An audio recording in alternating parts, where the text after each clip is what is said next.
Salut, salut mes petits inflationnos stressés, 15 de France au fil punaise infestés, ça va? Ouais, j'ai une chronique par mois, faut qu'elle tombe cette semaine. Hein, ouais, pas mal. Avant de commencer, pensée sincère pour Dominique Bernat et ses proches et tous les profs qui nous écoutent pendant leur nouvelle formation au jiu-jitsu brésilien. Hein, et pendant que Marlène Schiappa remplit des dossiers de subvention pour se rappeler le bon vieux temps. Les profs, vous êtes les héros de la nation. Hein, bon, pendant 3 jours. Parce qu'après, ils vont supprimer 2500 postes parce qu'apparemment, on a trop de héros. Donc, on peut pas. Compliqué d'écrire cette chronique avec l'actu du moment. Hein. Déjà, s'exprimer sur Israël-Palestine, en règle générale, c'est tenter un moonwalk bourré au milieu d'un champ de mine. Mais là, avec la contrainte en plus de faire des blagues, c'est moonwalk bourré, champ de mine, mais de nuit. Voilà. Voilà. Est-ce que l'humour a sa place avec tout ce qui se passe en ce moment, hein? Parce que là, les seuls qui se tapent des barres sur le conflit, c'est les marchands d'armes. Hein? Ils vendent la mort, mais devant leur chiffre d'affaires, ils sont morts de rire. Hein? Même Bernard Arnault, il commence à se demander pourquoi ils s'emmerdent avec des sacs et des parfums. Donc, je vais commencer par répondre à la question que tout le monde se pose sur la situation israélo-palestinienne. Quelles sont les positions de Omar Sy et de Mbappé? Allez, Ruquier et Hanouna, ils veulent savoir. Hein. Ils veulent savoir ce qu'en pensent les Noirs, les personnalités préférées des Français. Comment, devant tant d'horreur, tu consacres ton émission à qu'en pensent Lupin et Kiki de Bondy, hein? Qu'est-ce qui se dit, c'est que Kylian, il fait quand même des beaux appels en profondeur. Je veux son avis sur une crise géopolitique qui a démarré 50 ans avant sa naissance. C'est important. Omar et Kylian, dès quand ils s'expriment, on leur gueule dessus. Quand ils s'expriment pas, on leur gueule dessus. En fait, ce que vous voulez, c'est pas leur avis, c'est juste leur gueuler dessus, faut le dire.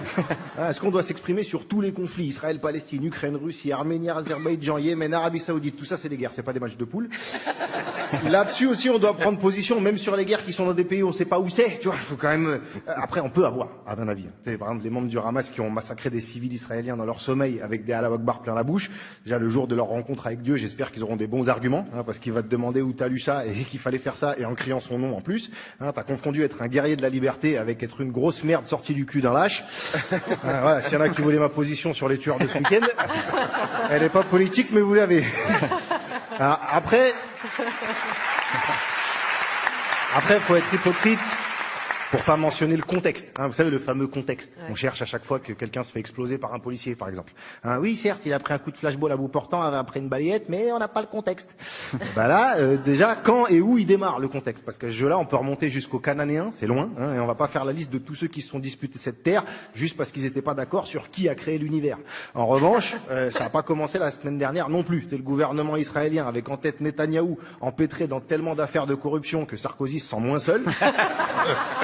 Qui, après avoir promis la sécurité aux Israéliens tout en accentuant la violence coloniale envers les Palestiniens et en encourageant le financement du Hamas, nous fait l'étonner quand ça lui pète à la gueule. Ils ont tué des civils, c'est ignoble, c'est de la barbarie, quel humain peut faire ça? Absolument, du coup, qu'est-ce que vous allez faire? Bah, on va tuer des civils aussi.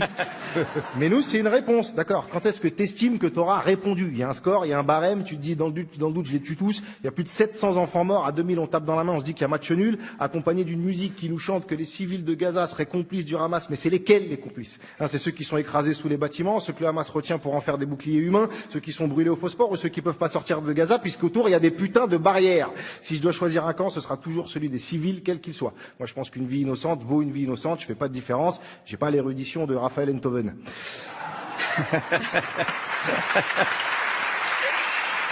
Tout ça avec le soutien inconditionnel de l'État français. Bon, rien d'étonnant, hein, c'est pas l'ancien colonisateur qui va donner des leçons aux nouveaux, hein, c'est pas Bertrand Cantat qui va faire la morale à Stéphane Plaza.